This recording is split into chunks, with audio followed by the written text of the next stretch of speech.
نحمده ونستعينه ونستغفره ونعوذ بالله من شرور أنفسنا من سيئات أعمالنا من يهدي الله فلا مضل له ومن يضلل فلا هادي له وأشهد أن لا إله إلا الله وحده لا شريك له وأشهد أن محمدًا عبده ورسوله أما بعد فإن خير الحديث كتاب الله وخير الهدي هدي محمد صلى الله عليه وسلم وشر الأمور محدثاتها وكل محدثة بدعة وكل بدعة ضلالة وكل ضلالة في النار.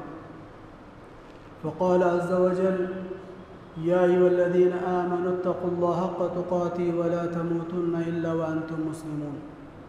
وقال عز وجل: أم لهم شركاء شرعوا لهم من الدين ما لم يأذن به الله ولولا كلمة الفصل لقضي بينهم وإن الظالمين لهم عذاب أليم. وقال النبي صلى الله عليه وسلم: لا عدو ولا تيرة ولا هامة ولا سفر. صدق الله العظيم، صدق النبي الكريم، ونحن على ذلك من الشاهدين والشاكرين والحمد لله رب العالمين. معزز سامعین، دوستوں اور بزرگوں، اللہ رب العزت کا بڑا احسان ہے. اللہ رب العزت نے مجھے اور آپ کو اپنے گھر میں آنے کی توفیق بخشی. ہم یہاں سے دین کی نصیحت اور اس پر عمل کرنے کی توفیق اور دین کی دولت کما کر لے جانے کی توفیق عطا فرمائے. درود پاک اس نبی مکرم صلی اللہ علیہ وسلم پر جنہوں نے مار کھا کر دعائیں دی، گالیاں کھا کر پھول برسائے، گمراہی سے نکال کر حق کی راہ دکھائی اور جہنم سے نکال کر جنت کے پھول بنائے. صلی اللہ علیہ نبینا محمد وبارک وسلم. دوستوں اور بزرگوں، آج میرا موضوع یہ ہے کہ سفر کے مہینے کے بنسبت ہمارے لوگوں میں بدعت و خرافات پائی جاتی ہیں جو کلمہ پڑھنے والے مسلمان ہیں. اس کے تحت کچھ عرض کروں گا. اللہ تعالیٰ مجھے صحیح کہنے اور آپ کو سننے اور مجھے اور آپ کو اس پر عمل کرنے کی توفیق عطا فرمائے. ابھی میں نے آپ کے سامنے سورہ شعراء کی آیت نمبر 21 پڑھی. مختصر سا اس کا ترجمہ سن لیجئے. اللہ تعالیٰ فرماتا ہے: ام لہم شرکاء، یہ جو لوگ شریک کر رہے ہیں یا بدعت کر رہے ہیں یا رسم و رواج کر رہے ہیں، شرعوا لہم من الدین، یا یہ چیزیں جو کر رہے ہیں یہ دین میں ہیں، ما لم یأذن بہ اللہ، کیا اللہ نے تمہیں حکم دیا ہے؟ اور آگے چل کے فرمایا: ولولا فصلی ولولا کلمۃ الفصل لقضی بینہم، ہم نے ان کو عذاب دینا چاہے تو دے سکتے تھے. ہم ان کی کمر جھکا کر انہیں یہاں عذاب دینا چاہے تو ان کو دے سکتے تھے، ان کو زمین میں دھسا سکتے تھے، گھر کو غارت کر سکتے تھے، لیکن ہم عدل فیصلہ کرنے والے ہیں. ایک دن رکھا ہوا ہے، وقضی امر بینہم، وہ دن رکھا ہوا ہے. ان الظالمین عذاب علیم، اور یہ اس ظالم ہیں، ان کے لیے بڑا عذاب رکھا گیا. اب پتہ چلا اس آیت کریمہ کی روشنی سے شرک کرنے والے، بدعت کرنے والے اور طرح طرح کے ڈھول ڈپلے بجا کر ناچ گانے رسم و رواج کرنے والے کون ہیں. قرآن کی نسبت یہ ہمیں پتہ چلتا ہے کہ ان الظالمین، یہ ظالم ہیں. کیوں؟ نہ انہوں نے اللہ کے حکم کو مانا اور رسول کے فرمان کو مانا، یہ ظالم ہے. اب اسی آیت کے تحت جو میں نے آپ کے سامنے حدیث پڑھی، لا عدو ولا تیرۃ ولا ہامہ ولا سفر، 4 چیزیں اس میں بتائی گئی ہیں. انشاءاللہ 4 چیز میں آپ کے سامنے مکمل کروں گا. پہلی چیز، لا عدو. عدو کا معنی عربی میں ہے دشمن کے. عربی میں عدو کا معنی دشمن کے، ایک معنی. دوسرا معنی جو ہے ایک دوسرے کو کسی کی چیز کسی کو لگ جانا، جیسے ہمارے ہاں کہتے ہیں چھوت چھات، کہتے ہیں نا ارے اس کی بیماری مجھے لگ جائے گی، نہیں جانا۔ لا عدو، کسی کی بیماری کسی کو نہیں لگتی جب تک اللہ کا امر نہ ہو، اللہ کا حکم نہ ہو۔ آج ہمارے معاشرے میں، ہم مسلمان کے گھروں میں 10-5 آدمی ہیں، ویسے تو ہر آدمی اپنے اپنے الگ برتن سے کھاتا ہے، لیکن شریعت اس کی اجازت نہیں دیتا ایک برتن میں کھانا ہے۔ فرمایا اللہ کے رسول صلی اللہ علیہ وسلم نے 2 آدمی کا کھانا 3 آدمی کھا سکتے ہیں، 3 آدمی کا کھانا 4 یا 5 آدمی کھا سکتے ہیں ایک رکابے میں کھانے کی وجہ سے۔ آج ہم چلو ہماری عادت سی بن گئی ہے، ہمارا برتن الگ الگ رہتا ہے۔ اگر کسی کو اللہ نہ خواستہ باپ کو یا بیٹے کو یا شوہر کو بیماری لگ گئی ہو، اس کا برتن الگ کر دیتے ہیں، اس کا پانی کا گلاس الگ کر دیتے ہیں۔ اللہ کے رسول نے کیا فرمایا؟ لا عدو، اگر تیرے باپ کو بڑی بیماری لگی ہے وہ تجھے لگنے والی نہیں، تجھے لگنے والی نہیں۔ شک، عقیدہ ہمارا باطل ہو چکا ہے، اللہ کی ذات پر ہمارا ایمان نہیں، یقین نہیں۔ موت، زندگی، بیماری، شفا، دکھ، درد، پریشانی کس کی طرف سے آتی ہیں؟ اللہ کی طرف سے۔ یہ ہمارے پاس یقین نہیں ہے، اس کی وجہ سے باپ کے برتن کو الگ کر دیا، بیوی شوہر کے برتن کو الگ کر دیا، بیوی شوہر کے بستر کو الگ کر دیا، بیٹا ماں کے برتن کو الگ کر دیا۔ کیوں؟ اللہ کی ذات پر یقین نہیں، کسی کی باتوں پر شک و شبہ کرنے سے یہ یقین کر لیا ہے باپ کی بیماری، بیٹے کی بیماری، اماں کی بیماری مجھے لگے گی، اس لیے اس نے اللہ کے رسول کی بات کو نہیں مانا۔ لا عدو، اور بڑی پیاری بات ہے، اللہ کے رسول صلی اللہ علیہ وسلم نے کیا فرمایا؟ دیکھو فلاں جگہ پر طاعون ہے یا بیماری ہے، کوئی بھی بیماری ہے، فرمایا اس علاقے والے اس علاقے کو نہ آئے جہاں پر بیماری وبا نہ پھیلی ہو، یہاں پر نہ آئے، اور یہاں والے وہاں نہ جائیں۔ اور راوی کہتا ہے اللہ کے رسول صلی اللہ علیہ وسلم اپنے دسترخوان پر ایک جذام بیماری والا، جذام جانتے ہیں جسے کوڑی کی بیماری کہتے ہیں، انگلیاں کٹ کٹ کر گھرتی ہیں، ایسی بیماری والے کو اللہ کے رسول صلی اللہ علیہ وسلم اپنے دسترخوان پر بٹھا کر ایک رکابے میں کھانا تناول فرما رہے ہیں۔ فرمایا تیری بیماری مجھے لگ نہیں سکتی، لا عدو، فرمایا بیماری نہیں لے سکتی۔ پہلی چیز یہ ہمارے پاس یقین نہیں ہے، عقیدہ ہمارا باطل ہے، اللہ کی ذات پر ہمارا ایمان نہیں۔ دوسری بات، ولا تیرتا، تیرتا کہتے ہیں فال نکالنا، جادو کرنا، کسی کو کسی کے سامنے جا کر اپنے ہاتھ کو دکھا کر میری قسمت بتانا، کہتے ہیں نا، یہ شریعت اس کی اجازت نہیں دیتا، شریعت اس کی اجازت نہیں دیتا۔ اور فعال کسے کہتے ہیں جانتے ہیں؟ اللہ کے رسول صلی اللہ علیہ وسلم نے فرمایا نیک فعال کرو، نیک فعال کرو یا نیک فعال نکالو، اللہ کے رسول نے فرمایا۔ نیک فعال کسے کہتے ہیں؟ اپنے دل میں جو سچائی، ایمانداری، ایمان، محبت اللہ سے رہتی ہے تو اس کے دل سے نیکی کی باتیں نکلتے ہیں، اسے نیک فعال کہتے ہیں۔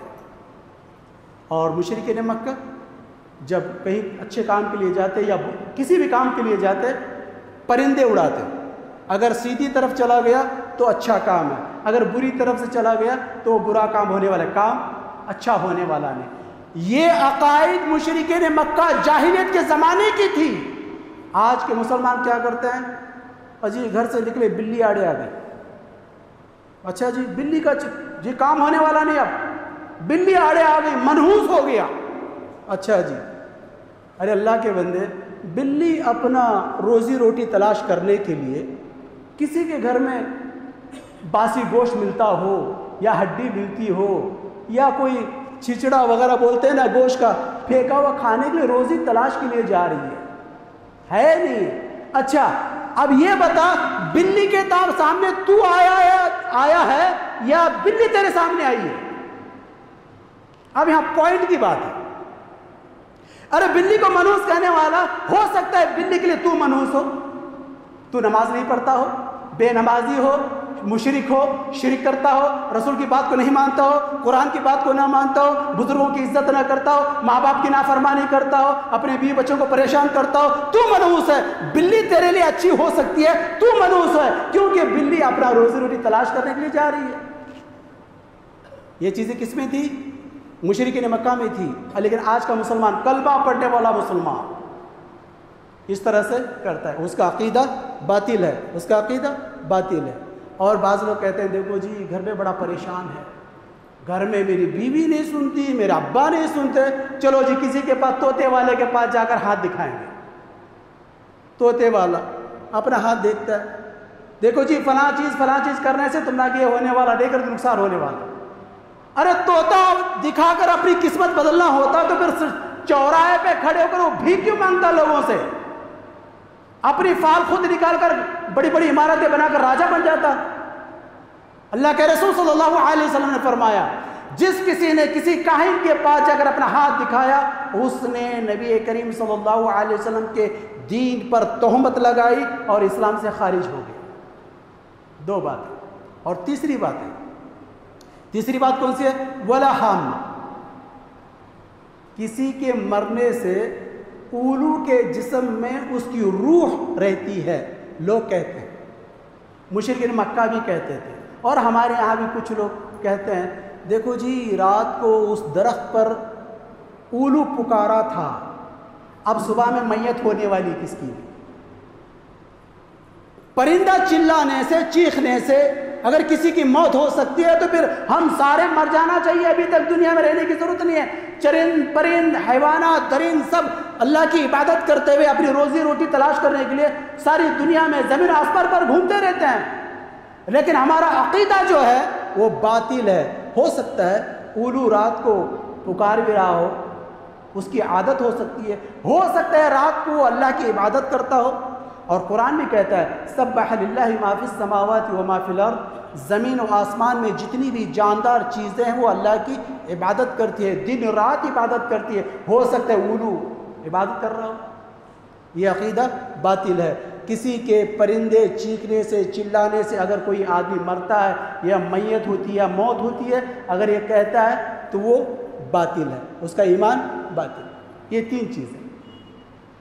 اب اس کے بارے میں بتاؤں، اگر ان تین چیزوں میں ہمارا عقیدہ اللہ کی ذات پر اگر پکا نہیں ہے، عقیدہ مستق عقد سے، عقیدہ مستق عقد سے، عقد کے معنی ہے گرا کے، گرا پکی لگاؤ عقیدے کی، ایمان بنا۔ عقیدہ عقد کس کو کہتے ہیں؟ جب شادی ہوتی ہے دلہا دلہن کو عقد پڑھانے کے لیے کون آتا ہے؟ قاضی صاحب یا مولوی صاحب آتے ہیں، عقد کرنا ہے۔ عقد کسے کہتے ہیں؟ گانٹھی کو باندھنے کو عقد کہتے ہیں۔ اور عقیدہ مستق عقد سے، عقد کے معنی کیا ہے؟ گرا کے، گانٹھی باندھے۔ اب گانٹھی کون باندھتا ہے؟ ایک اچھا ٹیلر، اچھا درزی، اسے معلوم۔ اب وہ سوئی کی ناک میں تاگا ڈال کر پیچھے اگر اسے گرا، گانٹھی اگر نہیں باندھتا ہے تو وہ کیا کرتا ہے؟ سوئی کو لے کر کپڑے کے اندر سے ڈال کر ادھر سے جب کھینچتا ہے وہ تاگا اور سوئی دونوں نکل جاتے ہیں۔ اگر ایک ماہر ٹیلر، کاریگر، وہ کیا کرتا ہے؟ سوئی کے ناک کے اندر تاگا ڈالنے کے بعد اس کو ایک گانٹھی لگاتا ہے، گرا لگاتا ہے۔ اس کو معلوم ہے اگر میں گرا نہ لگاؤں تو تاگا جو ہے کپڑے کے اندر سے نکل جاتا ہے۔ اب وہ گرا لگاتا ہے، گرا لگانے کے بعد جب کپڑے کو سینے لگتا ہے تو وہ گانٹھی جو ہے، تاگا جو ہے رکتا ہوا چلا جاتا ہے۔ اس لیے فرمایا عقیدہ مستق عقد سے، عقد کے معنی گرا کے، گرا پکی لگاؤ عقیدے کی۔ ان رسم و رواج، یہ بدعتیں، یہ خرافاتیں، یہ رسم و رواج، یہ شرک، یہ جو بھی عرس و نیاز کرتے ہیں، اگر اللہ کی ذات پر عقیدہ نہ ہو، اگر یہ جیسے کرتے ہیں تو فرمایا بغیر گانٹھی کے تاگا کپڑے کے اندر سے نکل جاتا ہے، اسی طرح سے یہ انسان اسلام سے نکل جاتا ہے۔ گانٹھی پکی بناؤ اللہ سے، اللہ سے رشتہ جوڑنے کے لیے گانٹھی پکی بناؤ. اور گانٹھی پکی بنانے کے لیے کون بتایا؟ اللہ کے رسول صلی اللہ علیہ وسلم نے فرمایا کہ تم اس طرح سے باطل عقیدے ہمیں کبھی نہ رکھنا، کیونکہ اللہ کی ذات اسے پسند نہیں کرتی. اور رہا چوتھی بات جو ہے ولا سفر. اللہ ہدایت دے مسلمانوں کو، نام کے مسلمان، کلمہ پڑھنے والے مسلمان، جبہ کبا جھنڈا وغیرہ لگانے والے مسلمان، محرم سفر ربیع الاول، یہ تین مہینے اتنی بدعتیں و خرافاتیں ہوتی ہیں مسلمانوں کے گھروں میں پوچھو نہیں.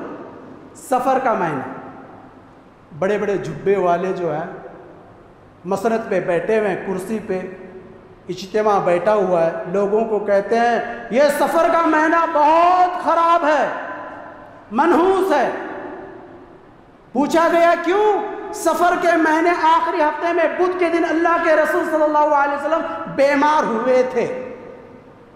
اچھا جی، اس بیماری کی وجہ سے ربیع الاول میں انتقال کر گئے، اس لیے ہم ربیع الاول مناتے ہیں، سفر کا مہینہ خراب ہے. بعض روایت میں ملتا ہے سفر کا مہینہ اگر خراب ہوتا تو ہم یہاں کیوں بیٹھتے بھائی؟ سفر کا مہینہ اگر خراب ہوتا تو میں اور آپ مسجد میں کیوں بیٹھتے؟ تو پھر مسجد بھی خراب ہوتی، ہم بھی خراب ہوتے، ہوا چلنے والی خراب ہوتی، سورج نکلنے والا خراب ہوتا، چاند ستارے زمین و آسمان، یہ ندی نالے، یہ بہار، یہ پہاڑ، یہ سارے خراب ہوتے کہ نہیں ہوتے؟ نعوذ باللہ من ذالک. پھر قرآن بھی اللہ کی خراب ہوتی. دیکھو ملاؤں نے ایسی پٹی پڑا دی، اللہ کے رسول صلی اللہ علیہ وسلم بیمار تھے، ربیع الاول میں مر گئے. کیا اس سے پہلے جتنے بھی انبیاء آئے تھے کیا وہ انتقال نہیں ہوئے؟ سوچنے کی بات ہے، کیا وہ انتقال نہیں ہوئے؟ اچھا، ربیع الاول سفر کے مہینے میں بدھ کے دن اگر اللہ کے رسول صلی اللہ علیہ وسلم بیمار ہوئے ہیں تو سفر کا مہینہ خراب ہے، تو اس سے زیادہ خراب ربیع الاول کا مہینہ ہے. نبی کریم صلی اللہ علیہ وسلم اس مہینے میں وفات ہوئے. میں اور آپ، نبی کریم صلی اللہ علیہ وسلم ہمارے کون ہیں؟ نبی ہیں. اللہ کے حکم سے ہمارے کون ہیں؟ نبی ہیں. امتی کے روحانی باپ ہیں. نبی کون ہے؟ امت کے روحانی باپ ہے. 12 ربیع الاول کو اللہ کے رسول صلی اللہ علیہ وسلم دنیا سے وفات ہو گئے، ہم یتیم ہو گئے. اس ربیع الاول سے مہینے سے زیادہ خراب کون سا مہینہ ہو سکتا ہے؟ ان ملا مجاروں کو عقل میں نہیں آتی یہ باتیں. جی دیکھو جی، مولانا بڑے سخت بیان کرتے ہیں. بھائی دین ہمارے باپ کا نہیں ہے، قرآن ہمارے باپ دادا پرداداؤں کی نہیں ہے، کسی ملا مجاور کی نہیں. یہ اللہ کی کتاب ہے اور رسول کا فرمان ہے. اگر ربیع الاول سفر کا مہینہ اگر خراب ہوتا تو سب سے زیادہ خراب مہینہ ہوتا وہ تو ربیع الاول ہوتا. اور ہماری ماں بہنوں کو اللہ تعالی ہدایت دے. کہتے ہیں سفر کے مہینے میں نئی دلہن ساس سسرے کے گھر کا چراغ نہیں دیکھنا. اچھا جی، اور چراغ دیکھنا ہی نہیں تو شادی کر لے کوئی اماں کیوں آئی؟ اگر یہ مہینہ خراب ہوتا تو اللہ کے رسول صلی اللہ علیہ وسلم، بعض روایتوں میں یہ باتیں ملتی ہے، ہجرت اگر کی ہے مکہ المکرمہ سے مدینہ المنورہ، وہ سفر کا مہینہ تھا. بعض روایت کہتے ہیں یہ روایت ضعیف ہے، ضعیف کو چھوڑ دیجئے، اصلی روایت کو لے لیں گے. تجلیات نبوت مولانا صفی الرحمان مبارک پوری اپنی کتاب میں لکھتے ہیں اگر یہ سفر کا مہینہ خراب ہوتا، ام المومنین صفیہ بنت حی رسول صلی اللہ علیہ وسلم اس مہینے میں ام المومنین سے نکاح کیا تھا. پھر مہینہ خراب ہونا چاہیے؟ ارے اللہ کے بندو، اللہ کی بندیوں، اگر یہ مہینہ خراب ہوتا تو میں اور آپ کو اللہ تعالیٰ موقع ہی نہیں دیتا تھا کہ ہم گھر میں آ کر نماز پڑھیں، اللہ کے گھر میں آ کے نماز پڑھیں. غلط بات ہے، ان ملا مجاوروں کی باتوں پر نہ جائیں. اگر باتیں ماننا ہے تو اللہ کی کتاب قرآن، رسول اللہ صلی اللہ علیہ وسلم کا فرمان، اگر یہ بات مان کر اپنا عقیدہ بنا لیں گے کوئی بٹیرا، کوئی لٹیرا، کوئی مجاور، کوئی کتب درویش ابدال آ کر تمہیں بدعت و شرک کرنے پر مجبور کر دیں، گردن کٹا دے اللہ اور اس کے رسول کے راستے میں، اللہ کی ذات میں شرک و بدعت نہ کریں، تو پھر جا کے پتہ چلے گا بھائی ہم واقعی مسلمان ہیں۔ ہمارے گھروں میں بدعت و رسم کی چراغیں نہیں جلیں گے، دین کی چراغ جلے گی، قرآن کی تلاوت کی چراغ جلے گی، رسول کے فرمان صلی اللہ علیہ وسلم کی چراغ جلیں گے، جب جا کے ہمارے گھروں میں رونق ہوگی، اللہ کی طرف سے برکت آئے گی۔ ہمارے گھر میں جہاں بھی جائیں، ہمارے گھروں میں، ہمارے محلے میں دین کا چرچا ہوگا، ہر ایک کہے گا، غیر قوم بھی کہہ سکتا ہے یہ دیکھو متبع رسول، یہ اللہ کا غلام ہے، یہ رسول کا غلام ہے، یہ قرآن حدیث پر چلنے والے، یہ رسم و رواج والے مسلمان نہیں، یہ درگاہ پرست مسلمان نہیں، یہ ہرے جھنڈے والے، کالے جھنڈے والے، یہ مسلمان نہیں، یہ مسلمان ہے تو قرآن حدیث کے ہیں، اپنے آپ کو قربان کرنے والے، رسول کی باتوں پر یہ پکے مسلمان ہیں۔ اگر یہ ہو جائیں گے تو ہر مہینہ تو کیا دوستو مہینے کی باتیں کر رہے ہیں، مہینے کی ضرورت نہیں ہے، ہر لمحہ، ہر منٹ، ہر گھڑی، ہر گھنٹہ ہمارے لیے برکتوں کا باعث ہے۔ اگر ہم اس مہینے کو اگر منحوس سمجھتے ہیں تو سب سے بڑا منحوس کون ہے جانتے ہیں؟ سب سے بڑا منحوس وہ آدمی ہے جو اللہ کی ذات میں شرک کرتا ہے۔ سب سے بڑا منحوس وہ آدمی ہے جو رسول اللہ صلی اللہ علیہ وسلم کی احادیث مبارکہ میں بدعت کھڑا کر کے رسم کرتا ہے، اسے کہتے ہیں وہ منحوس ہے۔ منحوس کون ہے؟ وہ منحوس ہے۔ منحوس وہ ہے جو اپنے گھر میں اللہ کی عبادت کرتا ہو، اللہ کی کتاب کی تلاوت کرتا ہو، وہ نیک اور نیک بخت ہے۔ اگر نہیں کرتا ہے تو وہ بھی منحوس ہے، اس کا گھر بھی منحوس ہے، اس کے گھر کے اندر رہنے والی اس کی بیوی، اماں جو بھی ہیں وہ سارے منحوس ہیں۔ مہینہ منحوس نہیں ہو سکتا۔ اگر مہینہ منحوس ہوتا تو اللہ کے رسول صلی اللہ علیہ وسلم ام المومنین صفیہ رضی اللہ عنہا سے نکاح نہیں کرتے تھے۔ اس لیے دوست اور بزرگوں کبھی بھی خیال رکھیں، زندگی مختصر زندگی ہے، اور اس زندگی میں مہینہ، دن، گھڑی، پل کچھ نہ دیکھیں۔ آپ دیکھیں اللہ کی کتاب قرآن اور اطاعت کرنے کے لیے، حکومت چلانے کے لیے نظام زندگی جو اللہ کے رسول صلی اللہ علیہ وسلم نے ہمیں دی حدیث کے ذریعے سے، اس پر اگر ہم عمل کریں گے تو ہمیں کوئی بھی چیز منحوس نظر نہیں آئے گی، ہر چیز ہمیں مبارک نظر آئے گی، ہر چیز ہمیں پیاری لگے گی۔